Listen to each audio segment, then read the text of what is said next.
فاستعيذ بالله من الشيطان الرجيم بسم الله الرحمن الرحيم.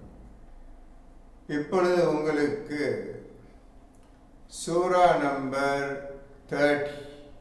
30 chapter 30 ஆரம்பமாகின்றது. அந்த சூராவின் பெயர் room, ஓர் city, ஓர் ஊரின் பெயர். ROME, ரோம் என்று கேள்விப்பட்டிருப்பீர்கள். இட்டலி நாட்டின் தலைநகரம் ரோம் ஆகும். இந்த ரோமை பற்றி அல்லாஹ் இந்த குர்ஆனில் குறிப்பிடுகின்றான். ரூம் என்ற பெயருடைய ஊர் அரேபியாவிலேயோ அரேபியா பக்கத்து நாடு கிடையாது. அது சொல்லிவிடுகின்றேன். இது வேறொரு தேசத்தின் தலைநகரம். அந்த காலத்திலேயே பெரும்ப அரசர்கள் எல்லாம் ஆண்ட ஓர் நகரம். இவ்வாறாக அந்த ரூம் பற்றி அல்லாஹ் ஒரே ஒரு ஆயத்தில் சொல்லுகின்றான். இந்த ஆயத்தை இதுவரை எந்த மனிதனும் படித்ததும் கிடையாது. இவ்வாறு சொல்லப்பட்டிருக்கின்றது, என்ன விஷயம், எதை சொல்லுகின்றான் என்றும் சிந்தனை செய்து கிடையாது. இப்பொழுது படிக்கின்றேன், நீங்களே கேட்டுக்கொள்ளுங்கள். அதில் உங்களுக்கு நான் சில கேள்விகளை தருகின்றேன். எதற்காக என்றால், நீங்களே சிந்திக்கும் பொருட்டு, சிந்திப்பதற்காக. இது எந்த விஷயத்தை அல்லாஹ் குறிப்பிடுகின்றான், இதன் மூலமாக எதை நாடுகின்றான் அல்லாஹ் என்பதை நீங்கள் தெளிவாக அறிந்து கொள்ள வேண்டும். இப்பொழுது பாருங்கள், எல்லோரும் கையிலும் குர்ஆன் இருக்கின்றதா? நோட்டு புத்தகத்தை வைத்துக் கொள்ளுங்கள். இந்த கேள்வியை வைத்துக் கொண்டுதான் அந்த முதல் 5 ஆயத்துக்கு நீங்கள் அர்த்தம் கண்டு கொள்ள வேண்டும். படிங்க. 30th Surah Ar-Rum, Ayat 1. Alif Lam Mim. Number 1, Alif Lam Mim. 2. Room தோல்வி அடைந்து விட்டது. கொஞ்சம் இருங்க, படிப்படியா ஒவ்வொரு வரியா படிங்க. ரோம், அந்த ஊர் தோல்வி அடைந்து விட்டது. அந்த ரோம் இப்பொழுது தோல்வி அடைஞ்சிருச்சு. இப்ப கேள்வி எழுதிக்கிறங்க, கேள்வியை எழுதிக் கொள்ளுங்கள். யாரிடம் தோல்வி அடைந்தது? ரூம் யாரிடம் தோல்வி அடைந்தது?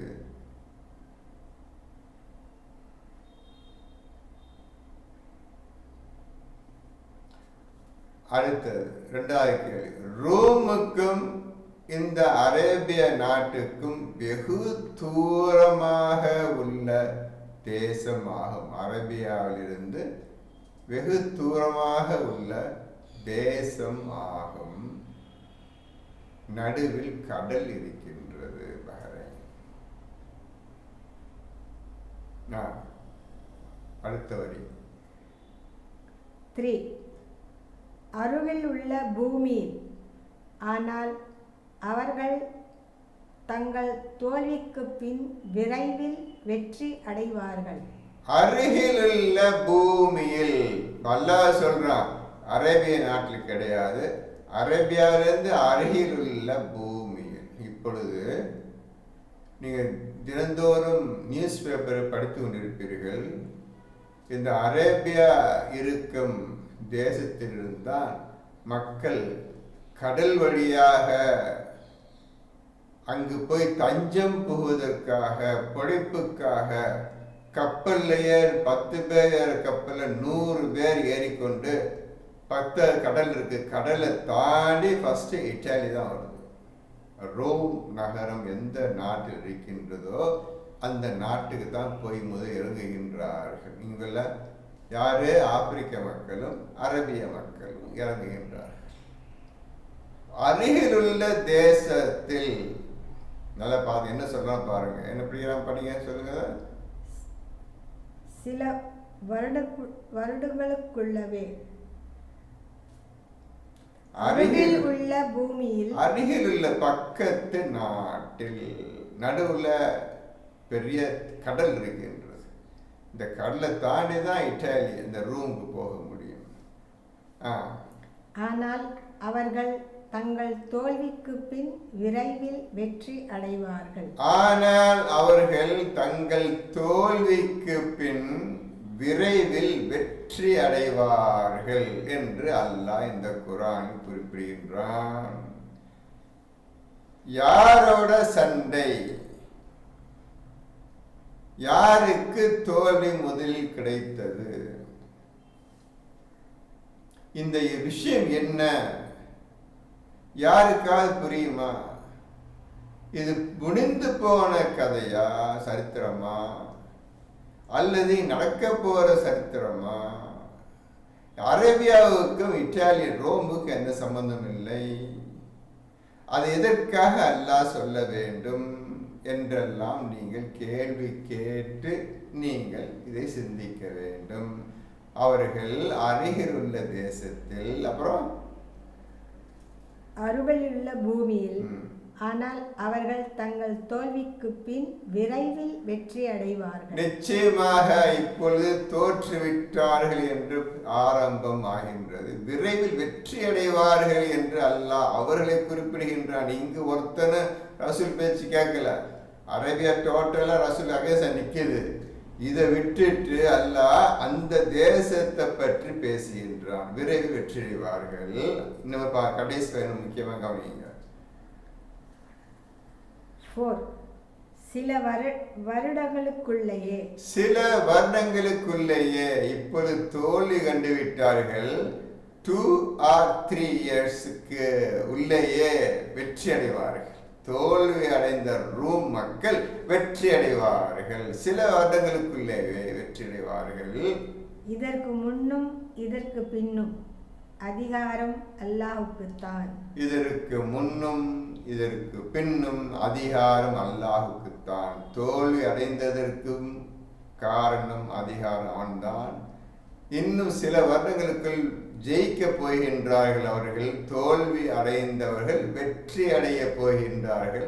அதற்கு பின்னால் நடக்கும் விஷயம் அல்லாஹ்வின் கையில் தான் இருக்கின்றது. அதிகாரம் அவங்களில் தான் இருக்கின்றது. அந்நாளில் நம்பிக்கையாளர்கள் மகிழ்ச்சி அடைவார்கள். அப்பா, ரோம் நகரம் தோல்வியிலிருந்து திருப்பி ஜெயிக்க போகின்றது 2-3 வருடங்களுக்கு பின்னர். அப்பொழுது ஈமான் கொண்டவர்கள், நம்பிக்கையாளர்கள் சந்தோஷம் அடைவார்கள். என்னப்பா புரிஞ்சுக்கிட்டீங்க? அப்பொழுது ஈமான் கொண்டவர்கள் சந்தோஷம் அடைவார். இன்று அந்த நாட்டில் உள்ளவர்கள் 100% கிறிஸ்டியன் கம்யூனிட்டி, கிறிஸ்துவ கம்யூனிட்டி. அவ்வளவு பேரு கிறிஸ்துவர்கள். அது என்ன கிறிஸ்துவர்கள்? இந்த போப்பாண்டவர் இருக்கிறார்ல, அந்த ஊர் மக்கள். வேட்டிக்கன்ல போப்பாண்டவர் இருக்கிறாரு, ரோம்ல தான் இருக்கிறாரு. அது ரோம் ஃபுல்லா கிறிஸ்துவ நாடு. இவங்க எப்படி அல்லாஹ் அந்த நாட்டு விஷயத்தை இங்க சொல்றான்? இது எப்ப நடந்துச்சா? இப்ப ரசூல் காலம் நடந்துச்சா? ரசூல் காலத்தில் இது நடந்ததா? இல்லை. ரசூல் இறந்து 1448-49 வருஷம் ஆச்சு. இத்தனை ஆண்டுகள் இந்த நிகழ்ச்சி நடைபெற்றதா? இல்லை. ஏன்னா நீங்க பார்த்தா இருக்கிறீங்க, அது ஒவ்வொரு கிறிஸ்டியன்ஸ், கிறிஸ்துவ நாடு. நன்றா யோசித்து சொல்லுங்கள். இது என்ன விஷயத்தை அல்லாஹ் சொல்லுகிறான் உங்களால் யோசிக்க முடிகின்றதா? இங்கேயே ஒருத்தனு அரேபியாவில் ஒருத்தன் ரசூலை ஏற்றும் பார்க்கல, ஒருத்தன் இஸ்லாத்து வரவும் இல்லை. எங்க பார்த்தா ரசூலுக்கு திட்டும் உதையும் பேசிட்டுறாங்க. இங்கே ஏதாவது வந்தாதானப்பா ஏதாவது நடக்கும், ஒன்று இங்கே ஒன்றும் இல்லை. எதுக்கு அல்லாத ரூம் தேசத்து மக்கள் ஜெயிப்பார்கள்? அந்த ஜெயிக்கக்கூடிய மக்கள் யார்? அப்பொழுது இந்த யாரு மூமீன்கள் நம்பிக்கையாளர்கள் ரொம்ப மகிழ்ச்சி அடைவார்கள். நம்பிக்கையாளர் ஒருத்தன் கூட இங்க அரேபியால இல்லை, மக்கால இல்லை, மதீனால இல்லை. ரசூல் வாயால் இது சொல்லப்படுகின்றது. இப்ப நீங்க புரிஞ்சுக்கிறீங்க விஷயம் தான். நீ என்ன பதில்? என்ன பதில்? எந்த கஷ்டமும் இல்லை, அதிலேயே பதில் இருக்கின்றது. ஒவ்வொரு ஆயத்திலையும் அதற்குண்டான பதில் இருக்கின்றது. 1 2 3 4 5 6 அவ்வளவு எங்கேயும் போத்தவில்லை. இதுக்கு பதில் குர்ஆன்ல இருக்கின்றது. எந்த ஒரு சரித்திர ஆசிரியனையும் கேட்க முடியாது, எந்த ஹிஸ்டாரியனையும் கேட்க முடியாது, எவன் எதுனா அவனையும் கேட்க முடியாது. டோட்டலா இந்த 6 ஆயத்திலேயே பதில் இருக்கின்றது, தெளிவான பதிலும் இருக்கின்றது. நீங்கள் ஜிக்ர் செய்வீர்களே ஆனால் நிச்சயமாக இது என்ன விஷயம் என்று தெளிவாக நீங்கள் தெரிந்து கொள்வீர்கள். 5. அல்லாஹ்வின் உதவினால் வெற்றி கிடைக்கும். அவன் தான் நாடியவர்களுக்கு உதவி புரிகிறான். மேலும் யாவரையும் அவன் மிகைத்தவன், மிக்க கிருபையுடையவன். அல்லாஹ்வின் கிருபையால் இந்த வெற்றி கிடைத்தது. அல்லாஹ் யாவற்றையும் அறிந்தவன், தன் நாடியவர்களுக்கு உதவி புரிகின்றான். 6. இது அல்லாஹ்வின் வாக்குறுதி ஆகும். அல்லாஹ் தன் வாக்குறுதியில் தவறமாட்டான். ஆனால் மனிதர்களில் பெரும்பாலோர் இதை அறிய மாட்டார்கள். இது அல்லாஹ்வின் வாக்குறுதியாகும். ஃபர்ஸ்ட் ஆயத்திலிருந்து 1 2 3 4 5 5 ஆயத்து அல்லாஹ்வுடைய வாக்குறுதி ஆகும். ஆனால் எவரும் இதை அறிந்து கொள்ள மாட்டார்கள். வாக்குறுதி நடக்க போற விஷயம் என்ன விஷயம் யாருக்கும் தெரியாது, வாக்குறுதி. ஆனால் மனிதர் பெரும்பாலோர் இதனை அறிந்து கொள்ள மாட்டார்கள். புரிஞ்சதோ? இப்போ என்ன சொல்ல போறீங்க நீங்க தம்பிமார்களே? ஒரு விஷயம், புது விஷயம். இது 1440 வருஷத்துக்கு முந்தைய சொல்லிட்டு ரசூல் போயிட்டாங்க. இன்று வரை அது நடந்ததா நடக்க போறதா ஒன்றும் தெரியாது.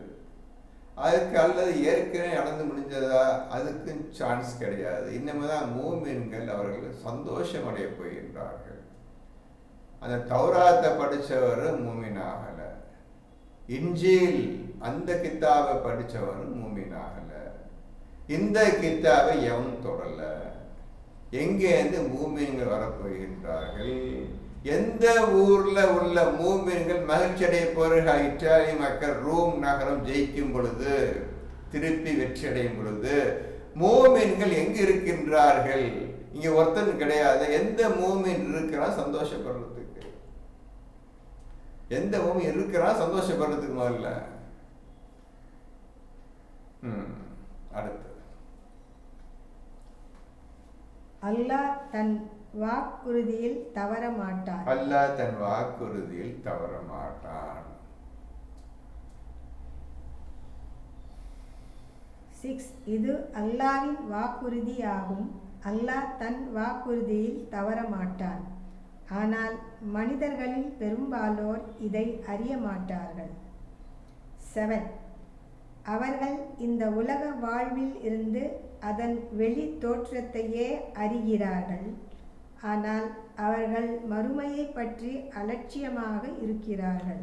அவர்கள் இவ்வுலக வாழ்க்கையின் வெளித்தோற்றத்தை பார்த்தே மகிழ்ச்சி அடைகின்றார்கள். இவ்வுலகின் வெளித்தோற்றம் என்ன? அந்த ஆயத்து பக்கத்தில் எழுதுங்க. 9:24 9 24. அதான் வெளித்தோற்றம். அந்த வெளித்தோற்றத்தை நம்பிதான் நீங்கள் அனைவரும் இப்பொழுது வாழ்க்கையை வீணாக்கி கொண்டிருக்கின்றீர்கள். அல்லாஹ் வேண்டாம் என்று தெளிவாக சொல்லுகின்றான் 9:24. ஆனால் நீங்கள் அதனை கேட்கக்கூடியவர்களாக இப்பொழுது கிடையாது. அன்றையிலிருந்து இன்று வரை கேட்காமல் தான் வாழ்க்கை போய்கொண்டிருக்கின்றது. வேண்டாம் இந்த புத்தகம், வேண்டாம் இந்த ரசூல், வேண்டாம் இந்த அல்லாஹ் என்று ஒதுக்கி தள்ளிவிட்டீர்கள். அடுத்தது 8. அவர்கள் தங்களுக்குள்ளே இது பற்றி சிந்தித்து பார்க்க வேண்டாமா? இப்பொழுது முக்கியமான ஆயுதம், வானங்கள் பூமியின் படைப்புன்னு எழுதிக்கிறங்கப்பா, ஹெட்டிங் போட்டுக்கிறங்க. அதில் 30:8, 30வது சூறாவில் 8வது ஆயத்து. அவர்கள் தங்களுக்குள்ளேயே இந்த வானங்கள் பூமி படைப்பை பற்றி சிந்திக்க வேண்டாமா? சிந்திக்க வேண்டாம். தங்களுக்குள்ளேயே சிந்திக்க வேண்டாமா? இந்த வானங்கள் பூமி படைப்பை பற்றி எவன் படைத்தானோ அந்த படைத்தவனுடைய புத்தகம் இருக்கின்றது. இதை படித்துவிட்டு அவன் தங்களுக்குள்ளேயே ஒவ்வொருவரும் தனித்தனியே உட்கார்ந்து சிந்திக்க வேண்டாமா? நீங்கள தனியா உட்கார்ந்து சிந்திக்கணும். இது அல்லாஹ்விடமிருந்து வந்த புத்தகம். ஒவ்வொரு மனிதனுக்கும் அல்லாஹ் இந்த 30:8 கொடுத்து விட்டான். ஆக ஒவ்வொருத்தரும் படிச்சு சிந்திக்கணும் செய்யணும். யார்கிட்ட போய் கேட்பீங்க? வானத்தை யார் படைச்சது, எப்படி படிச்சது, எவ்வளவு நீளம் அகலம், எதுக்காக படைக்கப்பட்டது கேட்டுக்கிட்டு இருப்பீங்களா? யாருக்கு தெரியும்? சிந்திக்க வேண்டாம் என்றால் அல்லாஹ்விடம் கேட்க வேண்டாமா? எக்காரணத்திற்காக இது படைக்கப்பட்டிருக்கிறது என்பதை நீங்கள் அல்லாஹ்வை கேட்டு அறிந்து கொள்ள வேண்டாமா?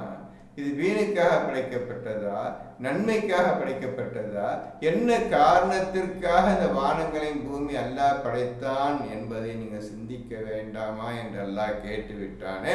இவ்வாறு சிந்தனை செய்தவர்கள் யார்? யார் இருக்கிறார்களா?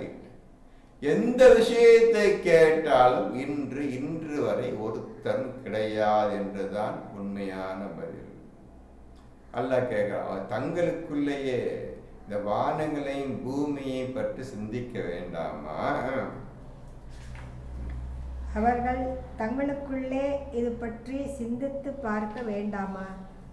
அல்லாஹ் வானங்களையும் பூமியையும் இவ்விரண்டிற்கும் இடையில் உள்ளவற்றையும் உண்மையையும் குறிப்பிட்ட ஒரு தவணையையும் கொண்டல்லாமல் படைக்கவில்லை. அவர்கள் அல்லாஹ் இந்த வானங்களையும் பூமியையும் உண்மையையும் குறிப்பிட்ட ஓர் தவணையையும் கொண்டல்லாமல் இந்த வானங்களையும் பூமியும் படைக்கவில்லை. இந்த வானங்களையும் பூமியையும் படைப்பதற்கு 2 காரணம். ஒன்று உண்மையை கொண்டு படைத்திருக்கின்றான். மேலும் குறிப்பிட்ட தவணை வரைதான் அந்த வானங்களும் பூமியும் இருக்கும். பார்த்து இந்த மாதிரி சொல்லிட்டாங்க. இது இல்லாமல் நாம் படைக்க, இதை கொண்டுதான் நாம் படைத்திருக்கின்றோம். இதை சிந்திக்க சொல்றோம். யார் சிந்திச்சது இதுவரையும்? இதுவரை சிந்தித்த மனிதன் ஒருத்தரும் கிடையாது.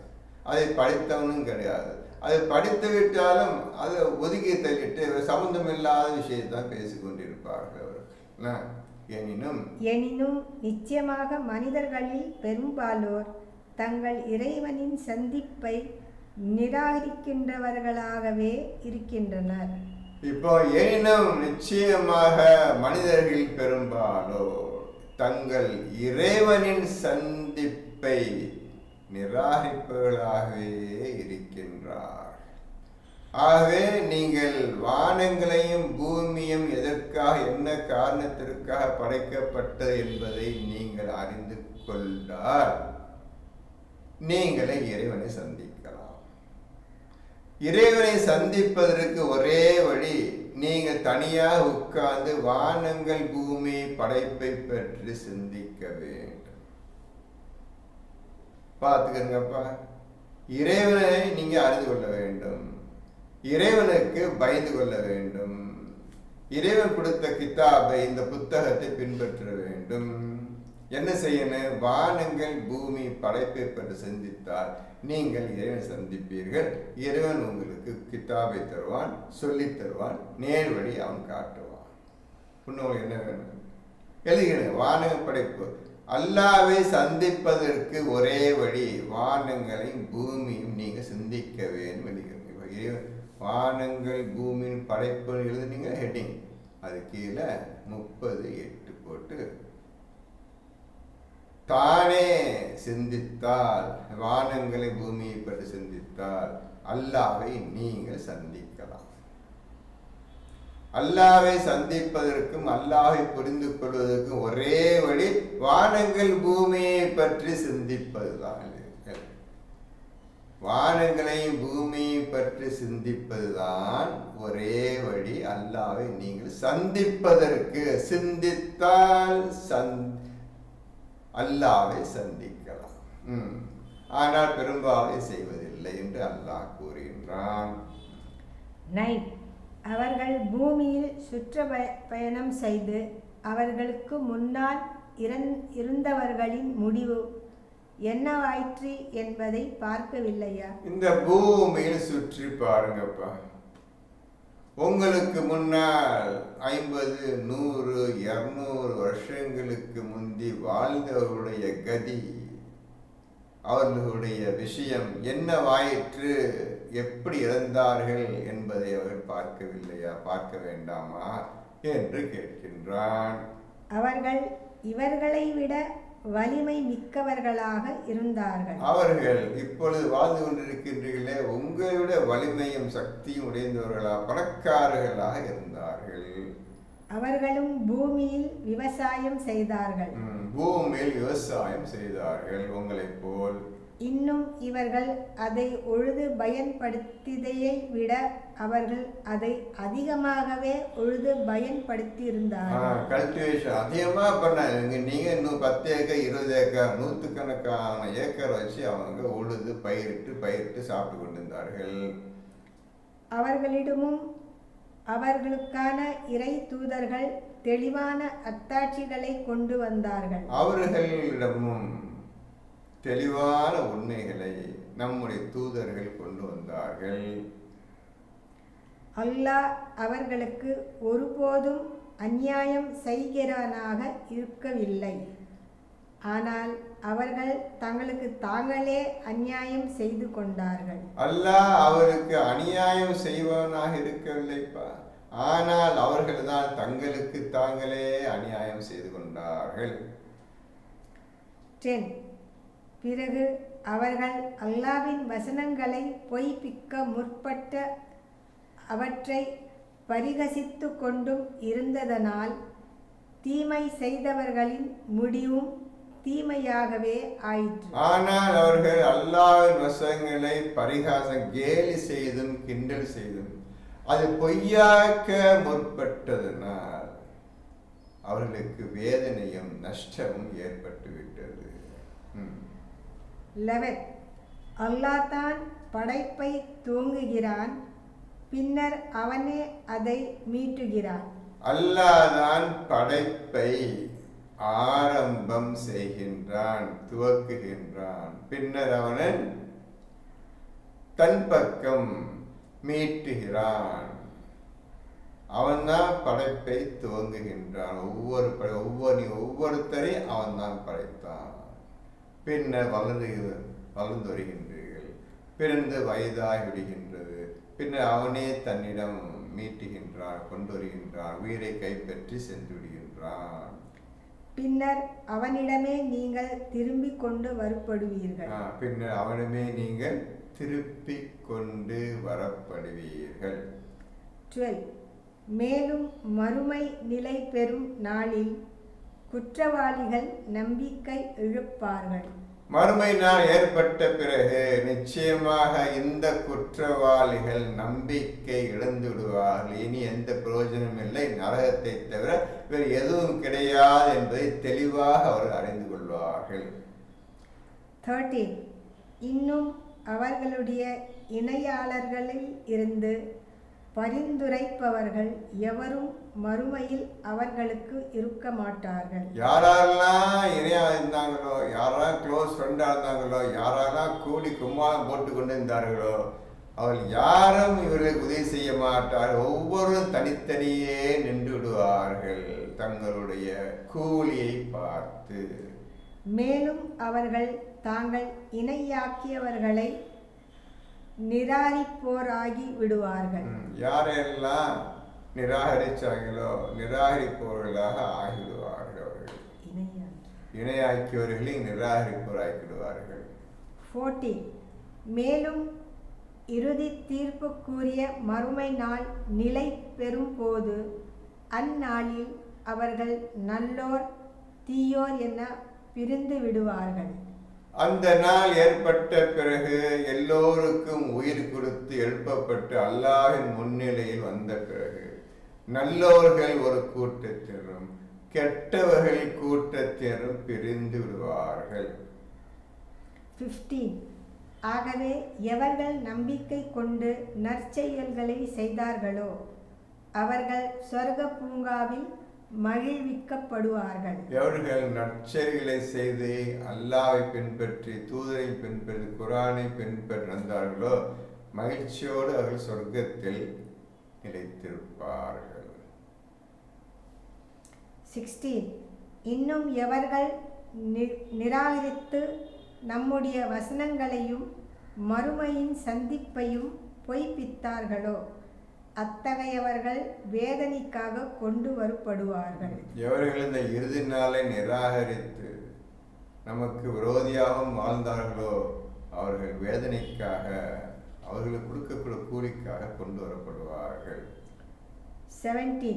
ஆகவே நீங்கள் மாலை பொழுதை அடையும் போதும் நீங்கள் காலை பொழுதை அடையும் போதும் நீங்கள் அல்லாஹ்வை தஸ்பீஹ் செய்யுங்கள்.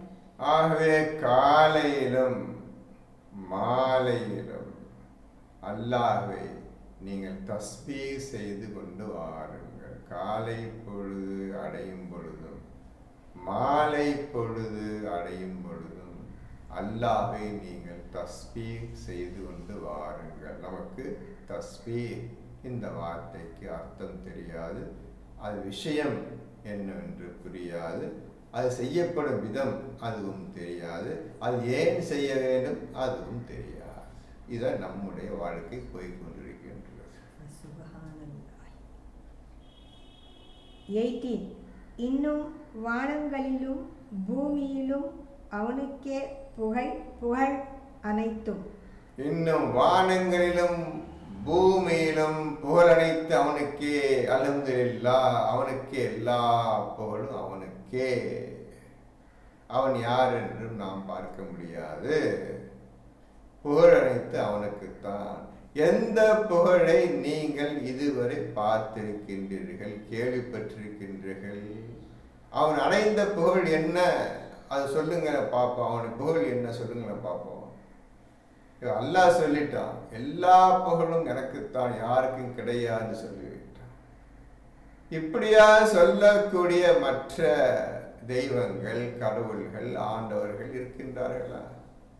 இந்த மாதிரி குர்ஆன் ஒரு புத்தகம், அது சொல்லப்படுகின்ற அல்லாஹ் என்று சொல்லப்படுகின்ற ஒரு கடவுள். இந்த கடவுள் சொல்லுகின்றான், எனக்கே எல்லா புகழும், என்னை தவிர யாரும் கிடையாது என்று உலகத்துக்கே சொல்லுகின்றான்.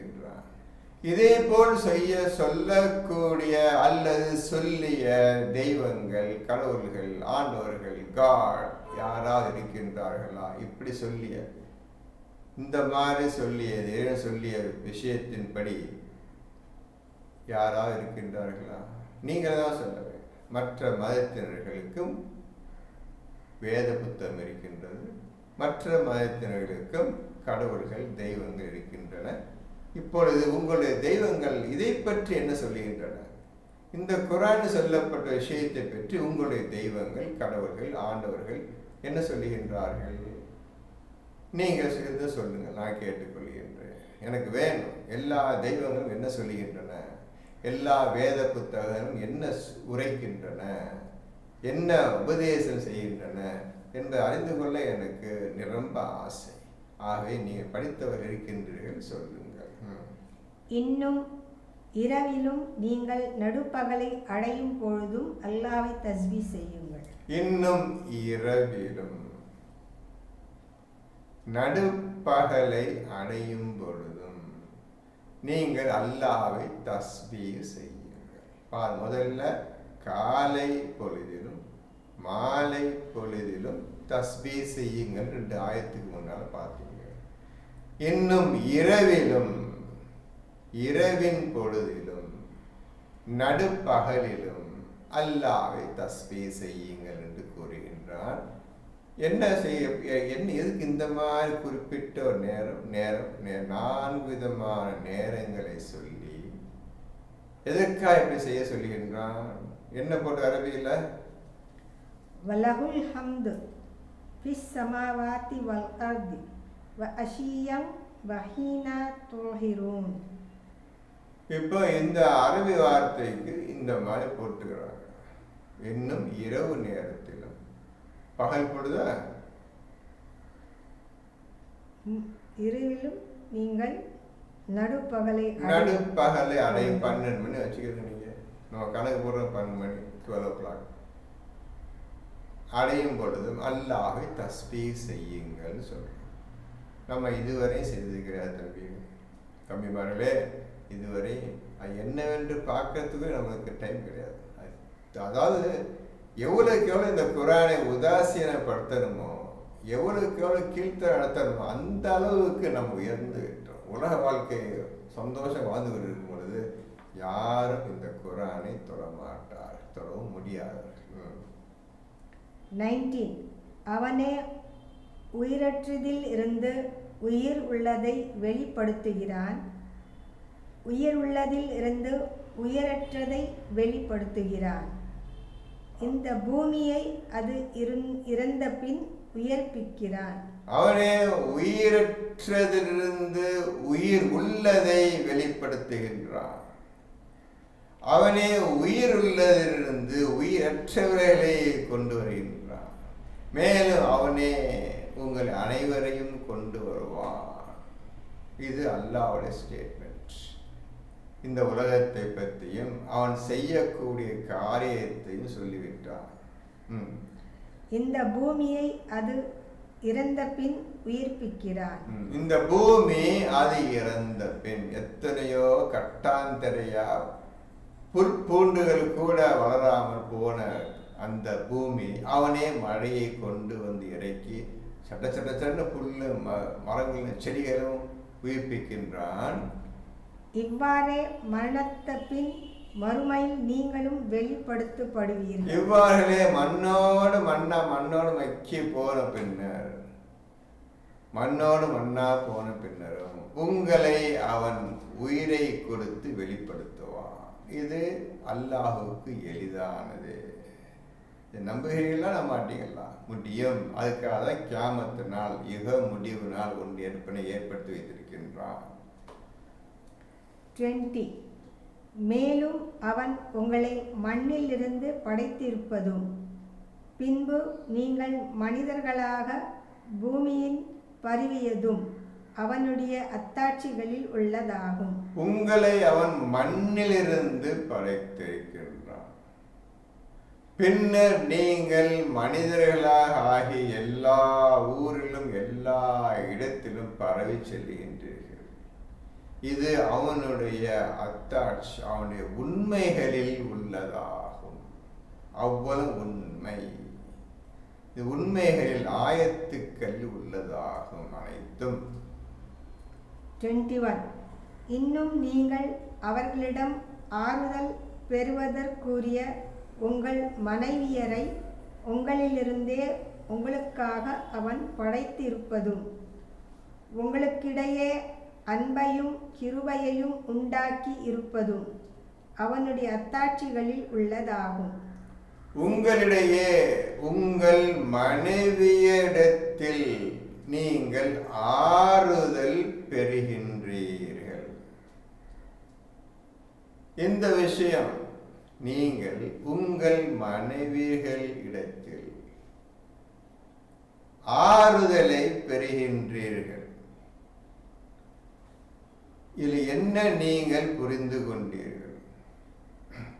இந்த விஷயம் எந்த பெண்ணுக்கும் தெரியாது, எந்த பொம்பளைக்கும் தெரியாது, எந்த ஆம்பளைக்கும் தெரியாது, எந்த ஆணுக்கும் தெரியாது. இந்த விஷயம் என்ன விதமான ஆறுதலை நீங்கள் உங்கள் மனைவியரிடமிருந்து பெறுகின்றீர்கள்.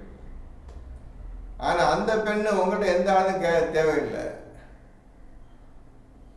அந்த பெண்ணுக்கு, அந்த ஒய்ஃப், அந்த மனைவிக்கு உங்களிடமிருந்து எந்த ஆறுதலும் எந்த இது தேவை கிடையாது. அந்த மாதிரி அந்த பெண் வாழ்கின்றார். உங்களுக்காக தான் அல்லாஹ் மனைவியை படைத்து அந்த மனைவியிடமிருந்து நீங்கள் ஆறுதல் அடைகின்றீர்கள். இது எந்த மனைவிக்கும் தெரியாது, எந்த பெண்ணுக்கும் தெரியாது. என்ன ஆறுதல் நம்ம அவங்க மனைவி கணவனுக்கு கொடுக்குறோம், அவன் எந்த ஆறுதல் அடைஞ்ச அவனுக்கும் தெரியாது, இந்த பொம்பளைக்கும் தெரியாது. போச்சு. இது எவ்வளோ பெரிய விஷயம், உண்மை சொல்ல தெரியுமா உங்களுக்கு?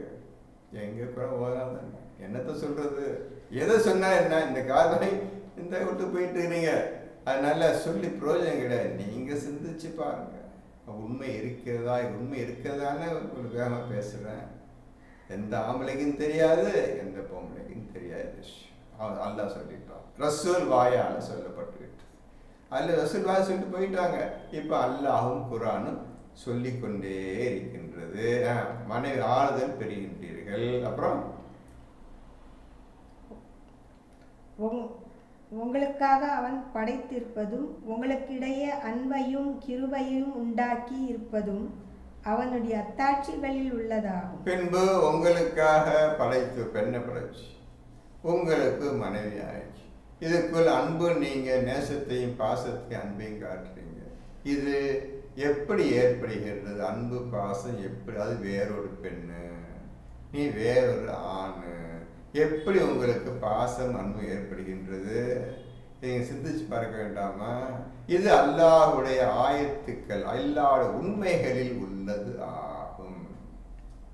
சிந்திக்கக்கூடிய சமூகத்திற்கு நிச்சயமாக இதில் பல அத்தாட்சிகள் இருக்கின்றன. சிந்திக்கக்கூடிய மக்களுக்கு இதில் பல அத்தாட்சிகள், உண்மைகள் எக்கச்சக்கமாக நிறைந்து இருக்கின்றன. சிந்திக்கக்கூடிய மக்களுக்கு சிந்தனை இது என்னவென்றே தெரியாது, அது என்ன விஷயம் என்றே தெரியாது, அதுக்கு அர்த்தமும் தெரியாது. அது தெரிஞ்சாதான் நீங்க சிந்திக்க போறீங்க. அதெல்லாம் விட்டு விட்டாச்சு. சிந்திக்காம இந்த குரான் புரியாது, சிந்தனை இல்லாமல் இந்த குரான் புரியாது. 22 மேலும் வானங்களையும் பூமியையும் படைத்திருப்பதும் உங்களுடைய மொழிகளும் உங்களுடைய நிறங்களும் வேறுபட்டிருப்பதும் அவனுடைய அத்தாட்சிகளில் உள்ளவேயாகும். அவனுடைய உண்மைகள் முக்கியமானது. வானங்கள் பூமி படைத்திருப்பதும் உங்களுக்கு இத்தனை கூட்டத்துக்கு ஒவ்வொருத்தருக்கும் ஒரு மொழியை கற்பித்து கொடுத்தானே, நீங்களா கண்டுபிடிச்சிங்க மொழியை? இது உண்மைகள் உள்ளதுப்பா. இது ஒவ்வொரு மொழிகள் இந்த உலகம் பார் இருக்குத, யார் சொல்லி கொடுத்திருந்த? ஒவ்வொரு நிறம், மனிதர்கள் பல நிறங்கள் உள்ள நிறங்களுடைய மனிதர்கள் இருக்கின்றார்களே, இந்த நிறத்தை இது ஆன உண்மைகள் உள்ளதா?